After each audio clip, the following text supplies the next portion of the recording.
नमस्कार। हमारे यहाँ गुजराती में एक कहावत है, उत्तम खेती मध्यम बान निषिद्ध चाकरी भीख निदान। इस कहावत में खेती को सबसे अच्छा और बेहतरीन काम माना गया है। गिरिकंद्रा फार्म वर्ष 2017 से इसी दिशा में काम कर रहा है ताकि ये सुनिश्चित किया जा सके कि किसानों को सर्वोत्तम गुणवत्ता वाली भारतीय कंपनी के बीज मिले और किसान को उसकी बुवाई से अधिकतम फायदा मिल पाए।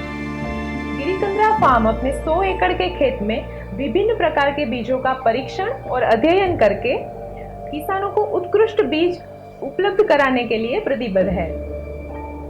किसानों की आर्थिक स्थिति में सुधार लाना गिरिकंद्रा फार्म का मुख्य उद्देश्य है। गिरिकंद्रा फार्म इस शुभ इरादे से एक विश्वसनीय काम कर रहा है कि एक भारतीय किसान भी अन्य देशों की तुलना में अपने खेत में उच्च गुणवत्ता वाले बीज बोकर अधिक से अधिक उपज प्राप्त कर पाए। तो आज हम इस वीडियो में किसान मित्रों को गिरिकंद्रा फार्म के माध्यम से प्राप्त किए जाने वाले कई संशोधित बीजों के बारे में जानकारी देंगे। तो इसके लिए आज हमारे साथ मौजूद है मिस पूजा जोशी। नमस्ते मैम। आइए इस वीडियो की शुरुआत करते हैं संशोधित हाइब्रिड बाजरा से। बाजरा जो एक प्रमुख फसल है जो मोटे अन्नों में सबसे अधिक उगाया जाने वाला अनाज है। तो पहले आप मुझे ये बताइए कि हमारे यहाँ संशोधित हाइब्रिड बाजरा की कौन कौन सी किस्में प्राप्त है और उसमें विशेषताएं कौन कौन सी हैं? पूर्वा, अगर हम संशोधित हाइब्रिड बाजरा की जाति की बात करें तो हमारे यहाँ पे दो प्रकार की किस्म मौजूद है, जिसमें से एक है संशोधित हाइब्रिड बाजरा बंसरी और दूसरी है संशोधित हाइब्रिड बाजरा पूजा 222+, मतलब 222+। इन दोनों की विशेषताओं के बारे में अगर हम बात करें तो सबसे पहले लेते हैं संशोधित हाइब्रिड बाजरा बंसरी। ये एक ऐसी प्रकार की किस्म है जहाँ पे दाने एकदम श्रेष्ठ और स्वादिष्ट होते हैं। इसकी फसल की पकने का समय है 75 से 80 दिन, मतलब 75 to 80 डेज में इसके दाने तैयार हो जाते हैं। उसके अलावा इसका जो पौधा है वो 6 से 7 फीट की लंबाई का होता है, इसकी ऊंचाई इतनी होती है और खासकर मानसून और गर्मी की ऋतु में ये ज़्यादा विशेष उपयुक्त होते हैं। अगर हम बात करें इसके तापमान के बारे में तो एकदम बारिश या एकदम गर्मी इसके प्रतिरोधी है और इसके साथ साथ 30 से 40 दिनों में इसके डंठल जो है वो 30 से 40 सेंटीमीटर की लंबाई के होते हैं और मजबूत और वजनदार होते हैं। अगर हम इसके रोगों के बारे में बात करें तो यहाँ पे कुतुल और अंगारिया जो दो रोग है उसकी प्रतिरोधक ये क्षमता उसके विरुद्ध प्रतिरोधक होती है। ये बात हुई संशोधित हाइब्रिड बाजरा बंसरी के बारे में। अब हम बात करते हैं संशोधित हाइब्रिड बाजरा पूजा 222 के बारे में। तो ये एक ऐसी प्रकार की किस्म है जो खेत प्रकार के मुताबिक 80 से 42 दिनों में तैयार हो जाते हैं, इसके दाने पक जाते हैं और मानसून और गर्मियों में ये अधिक उपज देती है। इसके साथ साथ इसका पौधा ऊंचा और वजनदार होता है। खाने में अगर हम बात करें तो इसकी जो पकी रोटियां हैं वो एकदम मीठी और स्वादिष्ट होती है। पशुधन के बारे में अगर हम बात करें तो इससे होने वाला जो चारा है वो हरा होता है, एकदम स्वादिष्ट होता है और सुपाच्य भी होता है, जो पशुधन के लिए बहुत अच्छा माना जाता है। और जैसे कि हमने बात की संशोधित हाइब्रिड बाजरा बंसरी के बारे में, तो उसमें जो रोग होता है उसी के साथ साथ यहाँ पे भी अंगारिया और कुतुल जैसे रोगों के विरुद्ध ये प्रतिरोधक होती है। अब हम बात करते हैं संशोधित तिल के बारे में। जैसे कि हम जानते हैं कि तिल एक पुष्पीय पौधा है। हाँ। जिसमें से जिसके जो बीज होते हैं उससे खाद्य का जो तेल होता है हाँ। वो निकाला जा सकता है।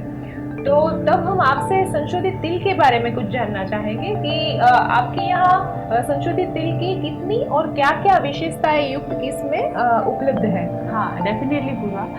हमारे यहाँ संशोधित तिल की अगर हम बात करें तो यहाँ पे संशोधित तिल की 3 जो जातियाँ हैं वो उपलब्ध है। उसमें से पहली है संशोधित तिल पूजा 22, दूसरी है संशोधित तिल पूजा 44 और तीसरी है संशोधित तिल पूजा ब्लैक सुपर। अगर हम तीनों की विशेषताओं के बारे में बात करें तो सबसे पहले लेते हैं संशोधित तिल पूजा 22 के बारे में। ये जो फसल है वो 80 से 85 दिनों में, मतलब 80 to 85 दिनों में ये पक जाती है। इसके जो तिल के जो पौधे हैं वो लगभग 42 से 45 दिनों में फूलते हैं और जो तिल है वो बड़े और सफ़ेद दिखाई देते हैं। इतने दिनों में ही ये तिल बड़े और सफ़ेद दिखाई देने लगते हैं। अगर हम तेल के बारे में बात करें तो इन पौधों में प्रतिशत 48 से 50% मतलब 48 to 50% जितना जो तेल है वो पक जाता है। आगे अगर हम बात करें इसकी ऋतु के बारे में, तो गर्मी और मानसून की ऋतु में इसके बीज को बोया जाता है। इसकी फसल तब ली जा सकती है।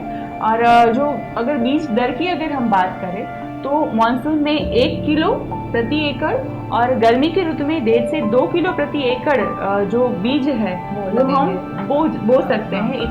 इतना बीज लगेगा आपको बोने के लिए। ये बात हुई पूजा 22 के बारे में। अब हम बात करते हैं संशोधित तेल पूजा 44 के बारे में। ये जो फसल है वो करीब 75 से 80 दिनों का समय इस फसल को पकने के लिए लगता है। इसके जो पौधों में फूल आने का जो समय है वो 38 से 40 दिनों तक का होता है। इतने दिनों में पौधों में फूल आ जाते हैं। अगर हम तेल की बात करें तो तेल की मात्रा 49 से 49.5% तक की होती है। इतने दिनों में इतनी तेल की मात्रा तेल के पौधों में आ जाती है।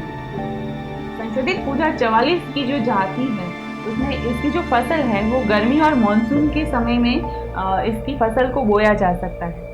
और अगर हम उत्पादन की बात करें तो प्रति एकड़ 1 किलोग्राम मानसून में और गर्मी की ऋतु में 1.5 से 2 किलोग्राम प्रति एकड़ बीज को बोया जा सकता है ताकि हम अच्छे से अच्छी फसल ले सकें। अब बात करते हैं तीसरी जाति की, जो है संशोधित तिल पूजा ब्लैक सुपर। इसकी अगर हम बात करें तो इसका पौधा लगभग 75 से 85 दिनों में इसका जो समय है वो उतना लंबा होता है। 75 to 85 डेज में ये पक जाता है।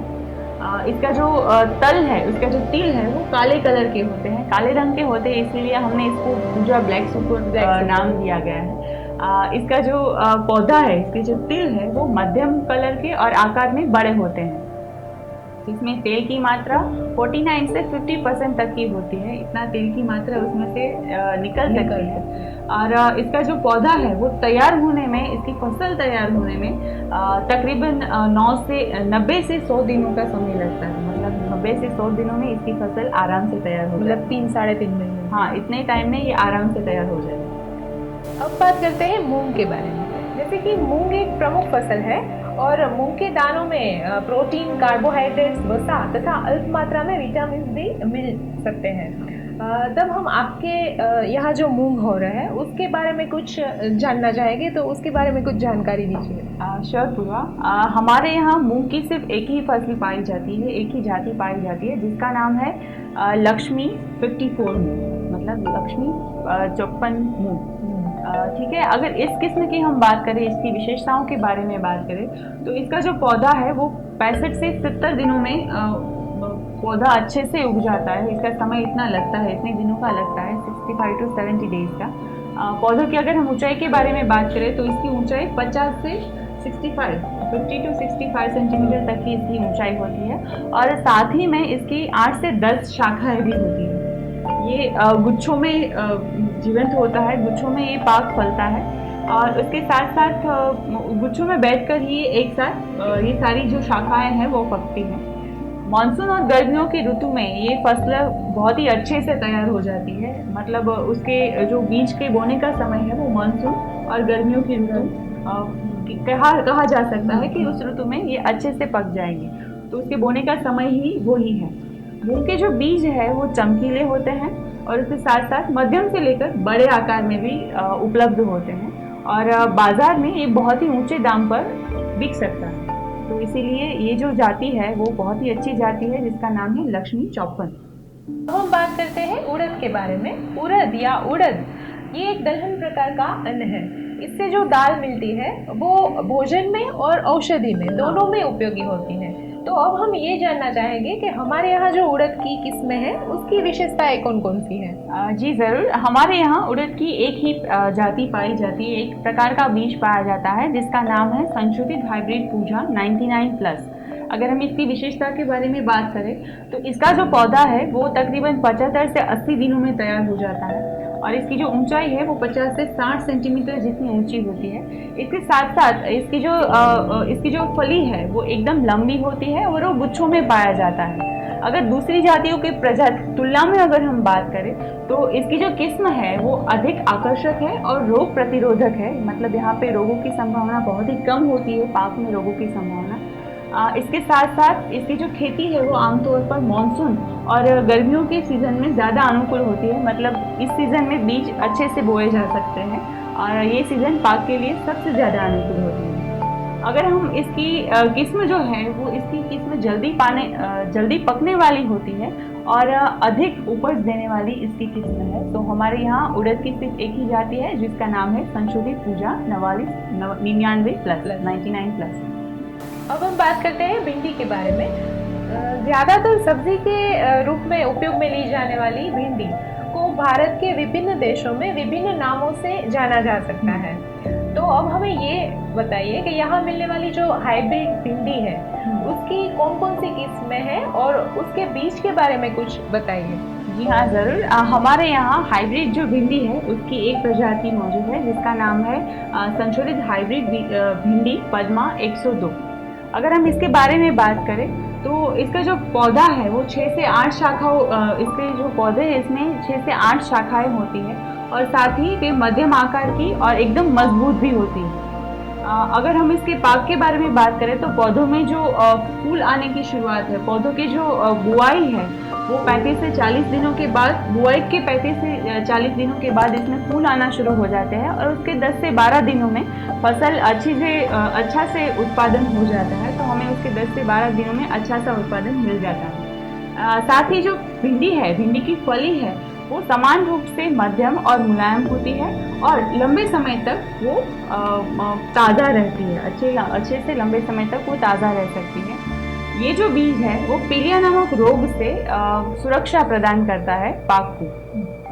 तो अब हम बात करते हैं ग्वार के बारे में, जिसका उपयोग सब्जी में भी हो सकता है, पशुओं के चारे में भी ग्वार का उपयोग हो सकता है और गोंद का निर्माण करने में भी इसका उपयोग हो सकता है। तो अब हम ये जानना चाहेंगे कि यहाँ पर ग्वार की कौन कौन सी किस्में मिलती हैं और उसकी खूबियाँ कौन कौन सी। ओके पूर्वा, ग्वार में हमारे यहाँ 2 किस्म की प्रजाति मौजूद है, 2 किस्म के बीज मौजूद है, जिसमें से पहला है संशोधित हाइब्रिड वेज ग्वार अंबर 11 और दूसरा है हाइब्रिड गम ग्वार अवतार 22। अगर इन दोनों की विशेषताओं के बारे में बात की जाए तो सबसे पहले लेते हैं संशोधित जो हाइब्रिड है वेज ग्वार अंबर 11 के बारे में।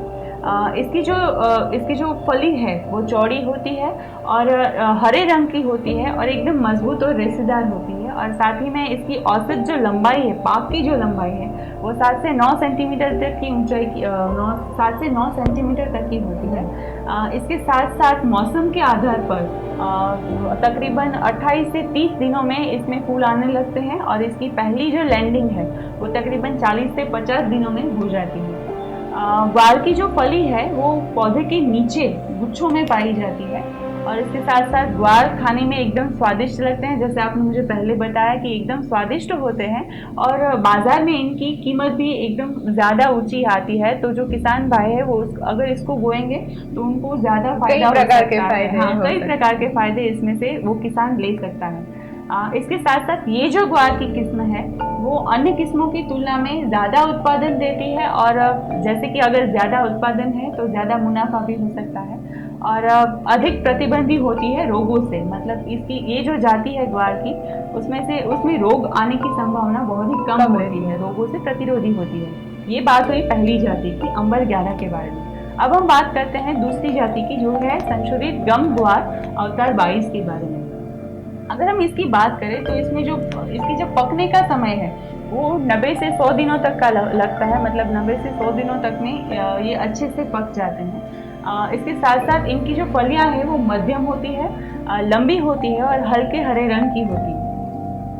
ये किस्म सिंचित और असिंचित दोनों क्षेत्रों के लिए खेती के लिए सबसे बेहतरीन पाई जाती है। मतलब दोनों क्षेत्रों में इसकी जो खेती है वो की जा सकती है, सिंचित और असिंचित दोनों क्षेत्रों में।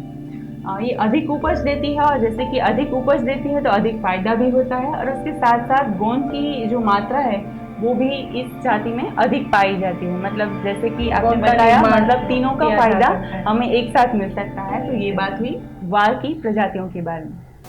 अब बात करते हैं सौंफ की। छोटा सा दिखने वाला सौंफ जो बहुत गुणकारी होता है और जिसे एक औषधि के रूप में भी उपयोग में लिया जा सकता है। तो आपके वहाँ उपलब्ध हाइब्रिड सौंफ के बीज की कौन कौन सी विशेषताएं हैं? पूर्वा, हमारे यहाँ संशोधित हाइब्रिड सौंफ क्रांति की अगर हम बात करें तो ये एक जो प्रकार की जो बीज है वो हमारे यहाँ पे उपलब्ध है। इसके बीज के पकने का जो समय है वो तकरीबन 135 से 145 दिनों तक का होता है और इसमें जो पौधे की शाखाएं जो है वो तकरीबन 150 से 160 सेंटीमीटर तक की ऊंचाई वाली होती है। इसके साथ ये उत्पन्न होती है। ये धूप के मौसम में सबसे अच्छा उगने वाला एक पाक है, मतलब इसकी जाति ये जो पाक है वो धूप के मौसम में आप अच्छे से ले सकते हो। इसके साथ साथ जो इसकी जो बीज है वो एकदम मोटे होते हैं और ये अन्य किस्मों की तुलना में, दूसरी जो किस्म है सौंफ की उसकी तुलना में ये जो सौंफ है, सौंफ क्रांति, ये जो जाति है उसमें अधिक उत्पादन मिल सकता है और इसके साथ साथ रोग से भी प्रतिरोधी होती है। मतलब कई सारे रोग होने की संभावना इसमें कम है। मतलब अधिक उत्पादन मिलता है लेकिन रोग की प्रतिकारकता भी इसमें ज़्यादा है। तो ये बात हुई सौंफ के बारे में। अब बात करते हैं चने की। बेसन का आटा जिससे तैयार होता है वो चना एक प्रमुख दलहनी फसल है। तो अब हम हमारे दर्शकों को बताना चाहेंगे कि चने की कौन कौन सी फसलें हैं और उसके बारे में कुछ मतलब जानकारी दीजिए। पूर्वा, हमारे यहाँ चने की एकमात्र फसल मौजूद है जिसका नाम है मोती। अगर हम इसके पाक के पकने के समय की बात करें तो तकरीबन 90 से 100 दिनों के बीच में फसल अच्छे से तैयार हो जाती है। इसके जो पौधे हैं उस पर बड़ी संख्या में शाखाएं होती है और इसमें जो पैदा होने वाले चने हैं उसके जो बीज है वो एकदम आकर्षक होते हैं, पीले रंग के होते हैं, मोटे होते हैं, इसलिए इसका नाम मोती रखा है। हाँ, इसलिए इसका नाम मोती रखा गया है। तो मोटे होते हैं, एकदम आकर्षक होते हैं और खाने में भी ये उत्तम होते हैं। चने खाने में बहुत ही अच्छे और स्वादिष्ट लगते हैं। ये ऐसी उत्कृष्ट गुणवत्ता के साथ हमने इसका उत्पादन, उसका चने का उत्पादन भी होता है जब हम ये जाति की जो बीज है वो बोते हैं तभी। ये सिंचित और असिंचित दोनों प्रकार के जो फील्ड है, दोनों प्रकार के जो खेत हैं उसमें हम इसका उत्पादन अच्छे से ले सकते हैं। मतलब इसकी कोई बात नहीं है कि सिंचित या असिंचित, दोनों प्रकार के दोनों में योग्य है। हाँ, दोनों प्रकार के क्षेत्रों के लिए एकदम योग्य है और उपयुक्त है। इस किस्म की जो जाति है इसमें सुकारा और स्टंट वायरस के लिए मध्यम प्रतिरोधक ये बीज होता है। तो ये बात हुई हमारी जो एकमात्र हमारे पास जो उपलब्ध है वो चना मोती के बारे में। अब हम बात करते हैं जीरा की। जीरा भी तिल की माफिक एक पुष्पीय पौधा ही है। इसके प्रत्येक फल में स्थित बीजों को सुखाकर बहुत से खान पान व्यंजन और मसाले में भी इसका इस्तेमाल हो सकता है।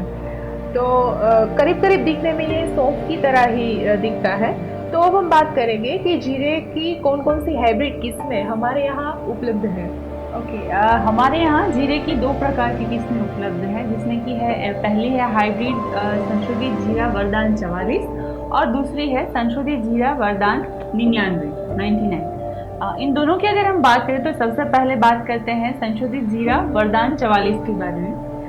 इस जाति के जो बीज है उसके पाक को पकने में लगभग 100 से 105 दिनों तक का समय लगता है और बड़ी संख्या में इसमें मुख्य शाखाएं भी होती है और उप शाखाएं भी होती है और इसी के कारण इसकी वजह से पाक की जो उत्पादन क्षमता है वो भी बढ़ जाती है। मतलब हमारे इसकी वजह से ज़्यादा उत्पादन लिया जा सकता है। इसके साथ साथ लगभग 50 से 55 दिनों, मतलब 50 to 55 डेज में हमें 50% तक जो फूल है वो दिखाई देने लगते हैं।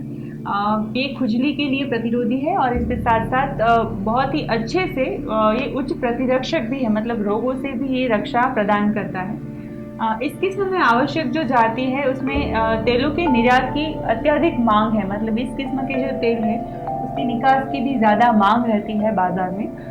इसके साथ साथ यहाँ एक बात बहुत ही ध्यान देने वाली है पूर्वा, कि ये जो जाति है, ये जो पाक है वो 30 डिग्री सेल्सियस जो तापमान है उससे कम होने पर ही इसका जो पाक है वो लिया जा सकता है। अब हम बात करते हैं दूसरी प्रजाति के बारे में जो कि है संशोधित जीरा वरदान 99। अगर हम इसकी बात करें तो इसका जो बीज है वो एकदम जल्दी से और एकदम स्फूर्ति से, एकदम जोर से बढ़ता है और इससे ज़्यादा उत्पादन लिया जा सकता है क्योंकि इसकी जो टहनियाँ है वो उसकी जो पहली गांठ है उससे निकलती है। तो इसकी वजह से इसका उत्पादन ज़्यादा होता है, उत्पादन क्षमता ज़्यादा होती है। तकरीबन ये पाक खुद को तैयार करने के लिए 100 से 105 दिनों तक का समय लेता है।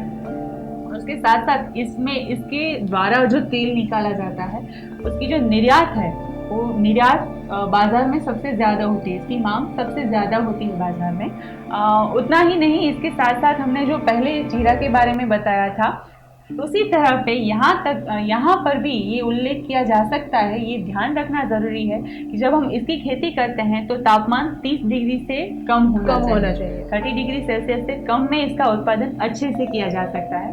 तो ये हम एकदम ध्यान रखने वाली बात आपको बता रहे हैं। तो ये बात हुई हमारी 2 प्रकार की किस्मों के बारे में, वरदान 44 और वरदान 99 के बारे में।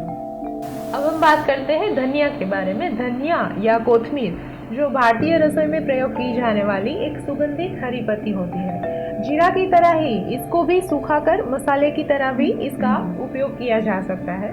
तो अब हम संशोधित धनिया के बारे में जानेंगे कि आपके यहाँ जो धनिया मिलता है उसकी कौन कौन सी किस्में आपके पास उपलब्ध है। हाँ जी पूर्वा, हमारे यहाँ धनिया की 2 प्रकार की किस्में मौजूद है, जिसमें से सबसे पहला है संशोधित धनिया गरिश्मा और दूसरा है संशोधित धनिया करिश्मा।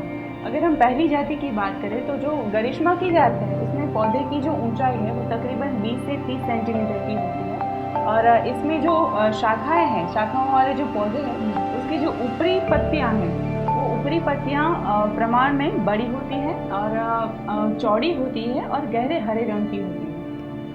इस किस्म की जो ये जो किस्म है ये अधिक उपज देने वाली किस्म है और ये सुगंधित किस्म है, मतलब जो पौधे हैं वो सुगंधित प्रकार के होते हैं और ये जो है वो लंबे परिवहन के लिए सबसे अधिक उपयुक्त है। मतलब ये जो जाति है ये लंबे परिवहन के लिए सबसे ज़्यादा प्रेफर्ड की जाने वाली जाति है। दूसरी जात की अगर हम बात करें तो वो है संशोधित धनिया करिश्मा। जो करिश्मा की जो जात है ये अधिक खुली और अधिक शाखाओं वाली होती है और इसके जो पौधे हैं उसकी ऊंचाई लगभग 65 से 75 मतलब 65 to 75 सेंटीमीटर तक की होती है। इसे परिवहन होने में लगभग इसे परिपक्व होने में लगभग 100 से 105 दिनों तक का समय लगता है और इसके साथ साथ इसके पौधे पर जो ऋतु की संख्या है वो लगभग 15 से 20 की होती है। इसके साथ साथ इसके बारे में अगर हम डिटेल में बात करें तो इसमें जो आवश्यक तेल का जो प्रमाण है धनिया में वो 0.7 से लेकर 1.1% तक का होता है, इसके बीच का होता है, जो बाजार में अच्छे से अच्छी कीमत देती है। मतलब आपको इसकी अच्छी कीमत बाजार में मिल जाती है। संशोधित धनिया करिश्मा जो है वो एक ऐसी किस्म है जो घुसने और सुकारा जैसी जो रोग होता है, जैसे जो बीमारी होती है उससे बचाती है और साथ ही अन्य किस्मों की तुलना में ये अधिक उपज देने वाले किस्म भी होती है। तो ये बात हुई धनिया के बारे में, जिसकी 2 जातियां हमारे यहाँ पे है, 2 बीज हमारे यहाँ पे है, एक है गरिश्मा और एक है करिश्मा। तो अब बात करते हैं मूंगफली के बारे में। जैसे कि मूंगफली जो वानस्पतिक प्रोटीन, एक सस्ता प्रोटीन माना जाता है। मूंगफली को हमारे यहाँ एक प्रमुख तिलहन प्रकार का जो रूप उसका माना जाता है। तो आइए अब हम जानते हैं मूंगफली की विभिन्न किस्मों के बारे में। हमारे यहाँ प्रमुख तौर पर मूंगफली की 4 प्रकार की किस्में मौजूद है, जिसमें पहली है संशोधित मूंगफली बंसी, दूसरी है संशोधित मूंगफली तुलसी, तीसरी है संशोधित मूंगफली स्वरा और चौथी है संशोधित मूंगफली सुरभि। इन चारों की विशेषताओं के बारे में आज हम बात करेंगे। तो जो सबसे पहली किस्म लेते हैं वो है संशोधित मूंगफली बंसी के बारे में।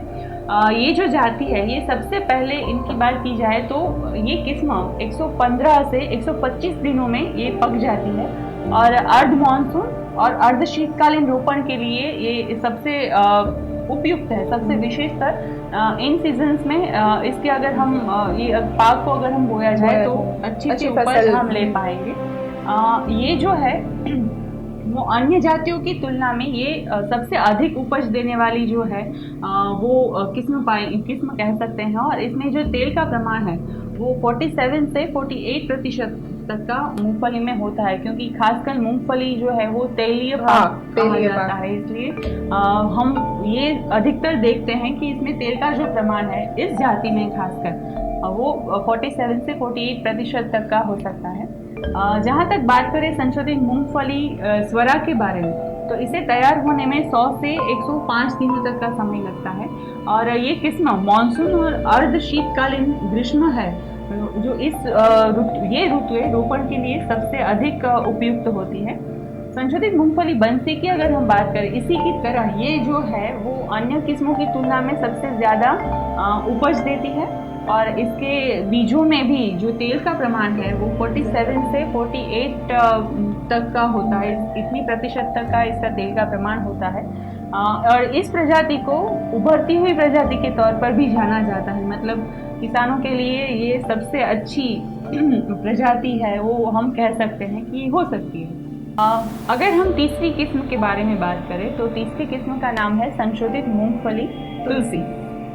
ये जो जाति है उसे परिपक्व होने में तकरीबन 105 से 110 दिनों तक का समय लगता है और ये किस्म मानसून, गर्मी और अर्ध जो शीतकालीन है उसके रोपण के लिए सबसे अधिक अच्छी मानी जाती है।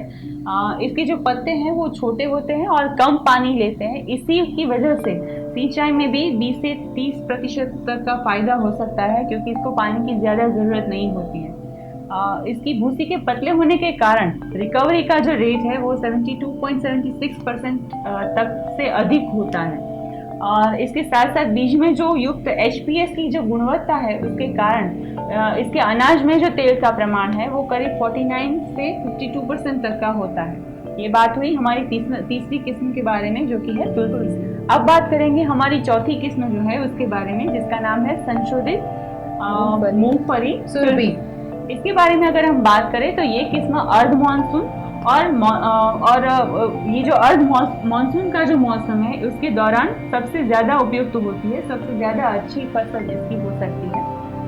मध्यम ऊंचाई के पौधे होते हैं और उस पौधों में गहरे हरे रंग के पत्ते आते हैं और पत्ते भी काफ़ी बड़े होते हैं और इसका जो चारा है वो ये पौधे है वो अधिक चारा प्रदान ये पाक जो है वो करता है जिससे परिपक्व होने में लगभग 115 से 120 दिनों तक का समय लगता है। इसके जो डंठल हैं वो बड़े होते हैं और बीज काफ़ी गहरे गुलाबी रंग के होते हैं। इसे निर्यात के लिए सबसे अधिक गुणवत्ता वाला माना जाता है और इसकी जो उपज है वो लगभग 72 से 72 से लेके 74% तक की इसकी उपज होती है और इसमें जो तेल का प्रमाण है वो भी 49 से 50% तक का होता है। तो ये भी काफ़ी अच्छी जात हम कह सकते हैं कि मूंगफली की ये काफ़ी अच्छी किस्म है। बात करते हैं सोयाबीन के बारे में। सोयाबीन एक ऐसी फसल है जिसको दलहन के बजाय तिलहन की फसल माना जा सकता है। तो इसमें काफ़ी प्रोटीन की मात्रा काफ़ी अधिक रहती है जो स्वास्थ्य के लिए एक बहुउपयोगी खाद्य पदार्थ हो सकता है। तो अब हमें ये बताएं कि आपके वहाँ जो संशोधित सोयाबीन है उसकी खासियतें कौन कौन सी हैं? ओके, हमारे यहाँ जो सोयाबीन की जात है उसमें उसका नाम है संशोधित अमृत 77। ये हमारे यहाँ सबसे अधिक जो उपज देने वाले किस्म कह सकते हैं। इसके अगर जो हम खासियत के बारे में बात करें तो इसका पौधा खुला और मध्यम ऊंचा पाया जाता है और इसके साथ साथ इसमें गुच्छों में सींग आती है, अधिक सींग आती है और इसीलिए इसके जो बीज है वो पीले दिखाई देते हैं। इसमें जो पाक पूरा होने की जो समय होता है वो तकरीबन 98 से लेके 102 दिनों के बीच में ये फसल अच्छे से तैयार हो जाती है। तो हमारे यहाँ एक पाक है, एक जाति है जिसका नाम है अमृत 77। अब बात करते हैं इसबगोल की। इसबगोल एक झाड़ीनुमा पौधा है जिसके बीज का छिलका कब्ज, अतिसार आदि कई प्रकार के रोगों में औषधि का काम करता है। इसबगोल का उपयोग रंग रोगान, आइसक्रीम और कई सारे ऐसे चिकने पदार्थ का निर्माण करने में भी इसका उपयोग हो सकता है। तब हम बात करेंगे कि आपके यहाँ जो इसबगोल की कौन कौन सी किस्में मिलती है और उसकी विशेषताएं कौन कौन सी हैं? ओके, हमारे यहाँ इसबगोल की सबसे जो अच्छी वाली जो जाति है उसका नाम है इसबगोल कौटिल्य, इससे ये जानी जाती है। इसकी खासियतों के बारे में बात करें तो ये किस्म सर्दियों में रोपण के लिए सबसे अधिक अच्छी मानी जाती है, सबसे उत्कृष्ट है ये जाति सर्दियों में रोपण के लिए। ये जो जाति है वो 100 दिनों के अंतराल में 100 दिनों के आसपास 100 से 110 दिनों के आसपास ये अच्छे से पक जाती है। इसके साथ साथ इसके बारे में अगर हम डिटेल में बात करें तो ये एक ऐसी जाति है, एक ऐसी प्रजाति है जिसमें जो एक पौधे पर अधिक वृत्त और पैर दोनों होते हैं। इसबगोल के पौधे जो है वो उसके पौधे के जो तने की लंबाई है वो लगभग 5 से 5.5 सेंटीमीटर तक की होती है ये विटामिन से भरपूर है, बहुत अच्छे से विटामिन हमें इस पौधे से मिल जाते हैं, इस प्रजाति से।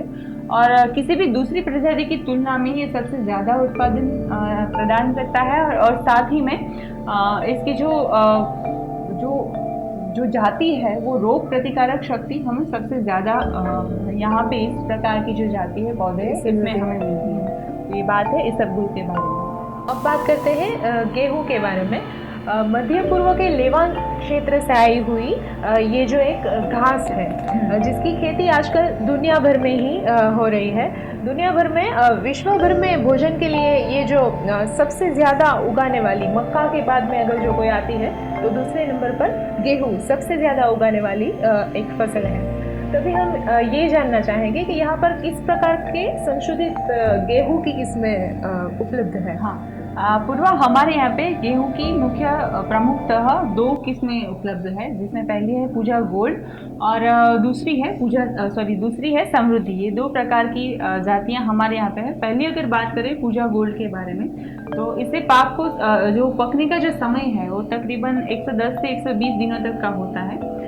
इसका जो अनाज है वो एकदम चमकदार होता है, मजबूत होता है और स्टोर करने में सबसे अच्छा माना जाता है। बहुत ज़्यादा मेहनत करने की जरूरत नहीं होती है, एकदम आसान होता है स्टोरेज के तौर पर अगर हम देखे जाए तो। इसमें जो ऊपर का जो डुंडी है उसका जो साइज़ है वो 7 से 10 इंच तक का होता है, डुंडी की साइज़। और साथ में जो ये किस्म है वो सबसे अधिक उत्पादन देने वाली किस्म भी हम लोग मान सकते हैं। जो गेरू और तुषार नामक जो रोग है वो रोगों के जो उस रोगों से रक्षा प्रदान करता है, उस रोगों से प्रतिरोधक है। मतलब ये किस्म बहुत ही अच्छी है और इसमें जो गेहूं उत्पादन होता है वो उसकी जो रोटियां बनती है वो भी एकदम स्वादिष्ट होती है और मीठी होती है। तो ये बात हुई पूजा गोल्ड के बारे में। दूसरी हमारी जो जाति है वो है समृद्धि। ये जो किस्म है वो तकरीबन 110 से 120 दिनों में पक जाती है। इसमें ये जो इसकी जो क्षमता है वो जितनी अधिक होती है उसके बीज का दर उतना ही अच्छा होता है और उतना ही कम होगा, उसके बीज का दर है जो वो उतना ही कम होगा। इसकी जो डुंडी है उसमें बड़े आकर्षक और चमकदार बीज होते हैं। ये गेरू और तुषार जैसे रोग है उसके भी प्रतिरोधी है, जैसे कि पूजा गोल्ड में हमने बताया, वैसे भी इस पर भी है कि ये प्रतिरोधी है। ये फसल है जो मध्यम ऊंचाई की फसल है और इसके कारण जो तेज़ हवाओं के कारण जो झूलने का जो प्रमाण है वो उसके सामने ये क्षमता रखता है, मतलब वो टिक जाता है हवा में भी और अच्छी सी फसल उगाता है। इसमें जो इस गेहूं से बनी जो रोटी होती है वो पूजा गोल्ड की किस्म से बनी जो रोटी है उसकी तरह ही खाने में एकदम मुलायम होती है और एकदम ही स्वादिष्ट होती है, एकदम सॉफ्ट होती है। ये बात नहीं हमारी 2 किस्मों के बारे में, पूजा गोल्ड और समृद्धि के बारे में। तो आगे बात करते हैं रीचका के बारे में। रीचका की खेती पौष्टिक चारे के फसल के रूप में ज़्यादा होती है, मतलब पशुधन के लिए ये ज़्यादा उपयोगी होती है। तो यह भारत में उगाई जाने वाली सबसे महत्वपूर्ण फसल मानी जाती है। तो अब हम ये जानना चाहेंगे कि रीचका की संशोधित किस्में कौन कौन सी आपके पास मौजूद है। ओके, हमारे यहाँ रीचका की जो एक फसल है वो हमारे यहाँ की एक किस्म मौजूद है जिसका नाम है लीडर। अगर इसके बारे में हम बात करें तो ये सर्दी के मौसम में उगाई जाने वाली सबसे अच्छी किस्म मानी जाती है। इसमें प्रोटीन की क्षमता ज़्यादा है, मतलब इस नस्ल में प्रोटीन की मात्रा सबसे अधिक होने के कारण अगर हम पशुधन को खाने के लिए भी देते हैं तो दूध में भी प्रोटीन की मात्रा अच्छी होती है, मतलब दूध जो उत्पादन है वो भी बढ़ सकता है, उसके बढ़ाने भी हमें फ़ायदा होता है और दूध का जो क्वालिटी है वो भी काफ़ी अच्छी हमें मिल सकती है इसके कारण। और ये इसकी सबसे महत्वपूर्ण भूमिका है। ये जो किस्म है वो 1 साल तक हरा चारा दे सकते हैं। जब पशुधन के लिए उच्च गुणवत्ता वाले स्वादिष्ट चारे की अगर हम बात आती है तो जो रीचका लीडर है वो सबसे बेस्ट हम कह सकते हैं कि पशुधन के लिए उगाए जाने वाले चारे के लिए सबसे बेस्ट जाति मानी जा सकती है। आगे बात करते हैं बाजरा घास के बारे में। बाजरा घास जो भूमि संरक्षण के लिए जो उपयुक्त और बहुवर्षीय चारा फसल है। बाजरा घास पानी और पोषक की मांग काफ़ी कम करता है। इसके लिए वो कोई भी भूमि पर उग सकता है, मतलब खाली पड़ी कोई भी स्थान, पड़त भूमि हो, एकल फसली खेती के बाद जो बच गई है वो ज़मीन, वहाँ पर भी ये उगाई जा सकती है। तो अब हमें ये बताइए कि ये जो बाजरा घास की कौन सी संकर जाति यहाँ पर पाई जा सकती है? ओके। पूर्व हमारे यहाँ जो बाजरा घास की मेन प्रजाति है उसका नाम है हाइब्रिड सम्राट। सम्राट नाम की जो फसल है जाति है वो हमारे यहाँ पे अधिकतम पाई जाती है। इसका कारण है कि ये उच्च कोटि के चारे के लिए सबसे अच्छी फसल मानी जाती है। गर्मी और मानसून के समय में ये सबसे अनुकूल प्रजाति है और जिसमें गर्मियों में 6 से 8 फीट का जो ऊंचाई वाले पौधे उगते हैं और मानसून में पौधों की जो ऊंचाई है वो 10 से 12 फीट की ऊंचाई तक हम पौधे की ऊंचाई हो सकती है 10 से 12 फीट की। इस किस्म की जो जाति है इसमें पहली फसल 50 से तकरीबन 60 दिनों के बीच में जाती है और कुल 4 से 5 बार इसकी कटाई की जा सकती है। और सम्राट जो बाजरा घास है वो सूखे और हरे दोनों प्रकार के चारों के लिए सबसे अच्छी मानी जाती है।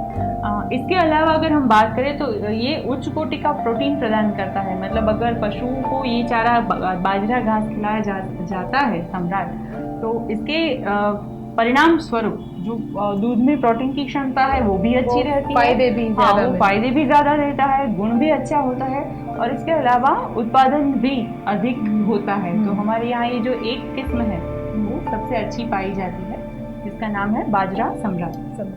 आगे बात करते हैं एसएसजी घास की। एसएसजी घास जो सोरगम सूडान घास भी इसे बोलते हैं, जो 1 वर्षीय चारे की फसल है और इसके तने पतले और बहुत सारी पत्तियों से भरे होते हैं। इसका चारा काफ़ी पौष्टिक होता है। तो आइए अब हम एसएसजी घास की हाइब्रिड बीज के बारे में कुछ जानकारी लेंगे। जी पूर्वा, हमारे यहाँ जो एसएसजी घास है उसकी जो ब्रीड है वो उसका नाम है सुविधा। जैसे कि हम देख सकते हैं यहाँ पे भी हमने रखा है खास आप लोगों की जानकारी के लिए। अगर हम इसकी बात करें तो गर्मियों के साथ साथ मानसून की सीज़न जो है वो इस सीज़न में सबसे अधिक और सबसे अच्छी फसल यहाँ पे उग सकती है। इनकी जो पत्तियाँ हैं वो लंबी होती है और चौड़ी होती है और पौधों की जो ऊंचाई है वो 6 से 8 फीट की ऊंचाई हो सकती है। इसकी जो पहली वृद्धि है वो 45 से 50 मतलब 45 to 50 डेज में इसकी पहली वृद्धि ली जा सकती है और उसके बाद पहली वृद्धि के बाद जो 20 से 25 दिनों के बाद उसकी दूसरी वृद्धि ली जा सकती है। पशुधन के लिए ये जो इसका जो चारा है वो सबसे बेहतरीन माना जाता है, बहुत ही अच्छा और अच्छी गुणवत्ता वाला माना जाता है और जो चारा है वो भी एकदम स्वादिष्ट होता है। और मतलब अगर बात करें इसकी वृद्धि की और इसकी जो उत्पादन है उसकी क्षमता की, तो प्रति एकड़ 35 से 40 टन का जो उत्पादन है वो हम इससे ले सकते हैं और इस प्रजाति में जो HCN का जो स्तर है वो भी काफ़ी कम होता है, तो वो पशुधन के लिए अच्छी फायदेमंद हो सकता है। अब हम बात करते हैं मक्का के बारे में। मक्का एक प्रमुख खाद्य फसल है जो मोटे अनाजों की श्रेणी में माना जा सकता है। तब हम बात करेंगे कि यहाँ पर मक्का की कौन सी किस्में मिलती है और उसकी विशेषताएं कौन कौन सी मानी जाती है। हाँ, हमारे यहाँ प्रमुखतः 2 प्रकार की जाति है जो हमारे यहाँ हाइब्रिड जाति है वो मौजूद है, जिसमें एक है पूजा वाइट एंड दूसरी है पूजा येलो। अगर हम पूजा वाइट की बात करें तो ये जो संशोधित हाइब्रिड जाति है उसमें जो बीज है वो सफ़ेद और चमकीले होते हैं और ये मानसून और सर्दियों के मौसम में सबसे ज़्यादा पाई जाने वाली प्रजाति है। इसमें उपयुक्त है क्योंकि मानसून में तैयार होने में इसे तकरीबन 90 से 100 दिनों का समय लगता है और गर्मियों के समय में, सर्दियों के समय में अगर हम बात करें तो इसे सर्दियों के समय में तैयार होने के लिए 105 से 115 दिनों तक का समय लग सकता है। 180 से 210 सेंटीमीटर की ऊंचाई के साथ ये जो पौधा है वो एकदम मजबूत होता है और इसी के कारण इसकी मजबूती इतनी होती है कि कोई भी तूफान के कारण ये पौधा गिरता नहीं है या टूटता नहीं है। मतलब तूफानों में ये पौधा टिका रहता है, इतनी इसकी मजबूताई होती है। अगर हम दूसरी किस्म की बात करें तो दूसरी किस्म का नाम है पूजा हाइब्रिड येलो। अगर इसमें बात करें तो जो पकने का समय है तो तकरीबन 90 से 100 दिनों तक का समय होता है और मानसून और सर्दी दोनों के मौसम में ये किस्म जो है वो उगाई जाती है। ये दोनों के समय में, दोनों के वातावरण में ये किस्म पाई जाती है।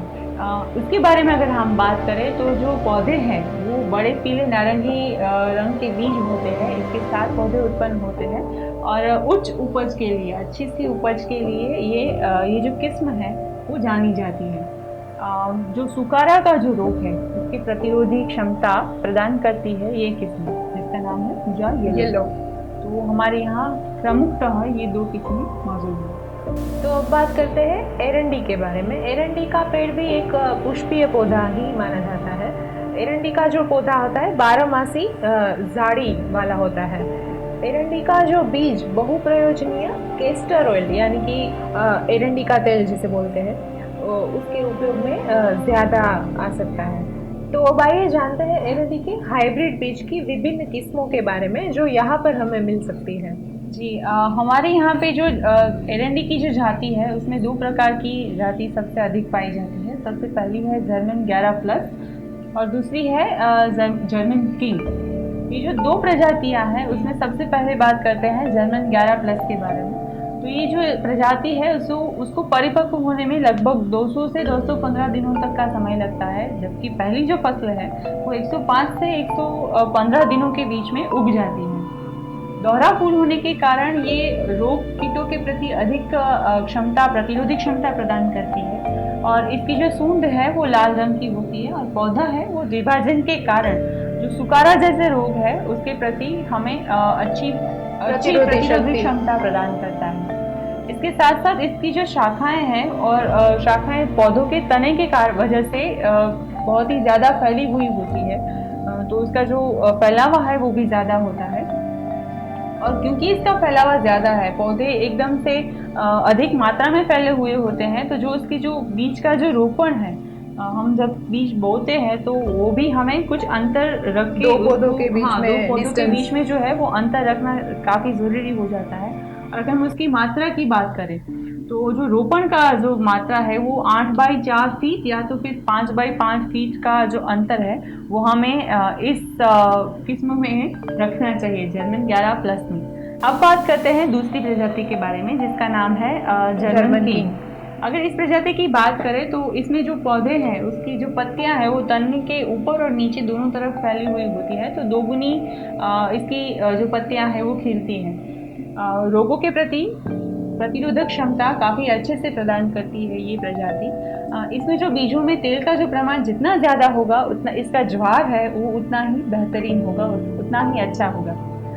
इसमें जो पौधों के अन्य प्रजाति की तुलना में ये जो प्रजाति है वो सबसे अच्छे समय लंबे समय तक जो बिल्ट जैसे रोग का सामना कर सकते हैं और उसके साथ साथ ये अच्छे सूखा मिट्टी में भी अच्छी उग जाती है। मतलब सूखी अगर मिट्टी होगी तो उसमें भी ये प्रजाति है वो काफ़ी अच्छे से उपज पैदा कर सकती है, इनफैक्ट ज़्यादा उपज देती है। इसमें जो पहली मुख्य मंजिल होती है वो बड़ी, फूलर और लंबी होती है और इसके साथ साथ मुख्य मंजिल के अलावा जो अन्य घोंसले होते हैं वो भी उसकी अपेक्षा से लंबे और मोटे होते हैं, इसके परिणाम स्वरूप ये अधिक पैदावार होती है। इसके फर्श के निचले हिस्से में भी अन्य प्रजातियों की तुलना में काफ़ी कम नर होते हैं, तो ये भी काफ़ी अच्छी प्रजाति है जो कि किसान भाई अच्छे से उगा सकते हैं। अब बात करते हैं कपास के बारे में। कपास एक नकदी फसल मानी जा सकती है। कपास से जो रुई तैयार की जा सकती है और उससे हमारे यहाँ सफ़ेद सोना भी माना जा सकता है। तो इस कपास के संकर बीज की कितनी किस्में यहाँ पर मौजूद है हमारे पास? हमारे यहाँ जो कपास की जो जातें हैं, जो संकरित जातें हैं, उसमें 4 प्रकार की मुख्य प्रजातियाँ मौजूद है। उसमें से सबसे पहली जो है वो है KBC 21 BG2। अगर इसकी बात की जाए तो इस फसल की अवधि 150 से 160 दिनों की होती है, मतलब इतने दिनों में ये फसल अच्छे से उग जाती है।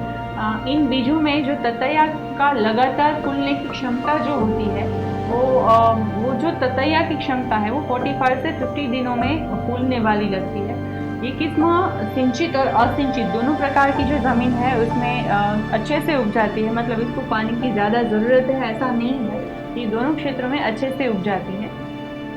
बड़ी रिंडी और सबसे भारी रुपया, मतलब बड़ा रुंडा है, सबसे भारी रुपया है और सबसे सरल बुनाई, ये इसकी खासियत है। मतलब अच्छी सी बुनाई सरलता से की जा सकती है, बड़ी मात्रा में और अच्छी सी गुणवत्ता वाली रिंडी है और ज़्यादा रुपया हमें इसमें से मिल सकता है, तो ये इसकी खासियत कह सकते हैं। जो दूसरी प्रजाति है वो हमारे पास है वजीर 36 BG2 की, जो हमारे पास यहाँ पे है, मैंने आपको दिखाया। इसकी अगर हम बात करें तो ये जो किस्म है वो 135 से लेके 145 दिनों की अवधि में उग जाती है और अच्छे से तैयार हो जाती है, जिसमें कतया 40 से 45 दिनों में फूलने लगती है। इसकी शुरुआत तभी से हो जाती है। और जैसे कि अगली में बात की, सिंचित और असिंचित दोनों क्षेत्रों में, दोनों प्रकार की ज़मीन में ये जो पाक है वो अच्छे से उग जाता है। दोनों के लिए ये उपयुक्त है। 6 से 7 ग्राम वजन वाली बड़ी डिंडी इसमें हमें मिल सकती है, तो ये इसकी विशेषता है। अगर इस किस्म की जो पत्तियां हैं वो चूसने वाली जो कीड़े हैं उससे प्रतिरोधी है, मतलब उससे हमें रक्षण प्रदान करती है, पाक को रक्षण प्रदान करती है। और इस प्रजाति में निरंतर फूल वाले ततैया पैदा करने की जो क्षमता है वो काफ़ी अच्छी होती है। यहाँ एक बात ध्यान देने वाली बात है ध्रुवा की वजीर 36 किस्म का जो जाति है उसका पहला उत्पाद अगर शीघ्र लिया जाता है तो दूसरा उत्पादन बेहतर लिया जा सकता है। तो पहला उत्पाद जितना जल्दी उतना दूसरा अच्छे से लिया जा सकता है। तो ये इसकी खासियत रहती है और यहाँ पे ध्यान देने वाली बात है। बात करते हैं तीसरी प्रजाति के बारे में। तो जो इसका नाम है वो है वजीर 46 BG2।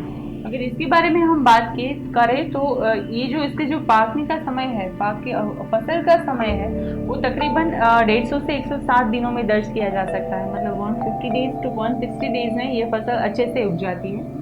ततैया में 42 से 45 दिनों के बीच फूल आना शुरू हो जाते हैं। और विशेष रूप से ये जो प्रजाति है वो एकदम लंबी, मजबूत और अधिक शाखाओं वाली प्रजाति होती है। इसमें 5.5 से 6.5 ग्राम तक का वजन इसकी डंडी का होता है और साधारण बुनाई होती है। और वैसे जैसे मैंने पहले बताया है कि भारी रुपये मिलते हैं और साधारण बुनाई होती है, तो कम मेहनत से अधिक मुनाफा प्राप्त किया जा सकता है। ऐसी इसकी खासियत हम कह सकते हैं। ये चूसने वाले जो गुलाबी कैटरपिलर होते हैं और जो कीड़े होते हैं उससे अधिक सुरक्षा देता है। और क्योंकि पत्तियों पर इसकी पत्तियों पर फर होता है, इसलिए ये इन कीड़ों से ज़्यादा सुरक्षा पाक को प्रदान करता है। ये जो किस्म है वो भारी और हल्की दोनों प्रकार की जो मिट्टी है उसके लिए उपयुक्त है। और सिंचित और असिंचित दोनों क्षेत्रों में ये अच्छी उपज देती है और अधिक उत्पादन देना इसकी सबसे मुख्य जो विशेषता है वो हम कह सकते हैं। पूर्वा, अगर हम आखिरी किस्म की बात करें तो आखिरी किस्म का नाम है वजीर 56 BG2। अगर इसकी बात की जाए तो ये किस्म सिंचित और असिंचित दोनों प्रकार की ज़मीन के लिए अच्छी है। उसके साथ साथ जो हल्की मिट्टी है उसमें ये अधिक उत्पादन और अधिक गुणवत्ता प्रदान करती है। मध्यम से बड़े आकार की श्रृंखला में इसकी डूंडियों की उपज होती है, उसका उत्पादन होता है। और पत्तियों का जो फर है वो चूसने वाली जो कीड़े हैं उससे पाक को सुरक्षा प्रदान करता है। कम वर्षा में भी परिपक्व होने की क्षमता ये पाक रखता है। इसके मुताबिक अगर जाया जाए तो 150 से 160 दिन लगते हैं इसको पकने में। ततैया में जो 40 से 45 दिनों में फूल उगना शुरू हो जाते हैं यहाँ पे, और इसकी बुनाई भी काफ़ी आसान होती है। तो जो हमारी ये कपास की चारों जाति है वो काफ़ी अच्छे से सरल, कम मेहनत है और उसके साथ साथ ज़्यादा मुनाफा प्रदान करती है। तो ये बात हुई कपास की चारों जातियों के बारे में। जैसा कि पूजा जी ने बताया, गिरिकंद्रा फार्म किसानों को विभिन्न प्रकार के संशोधित बीज प्रदान करता है।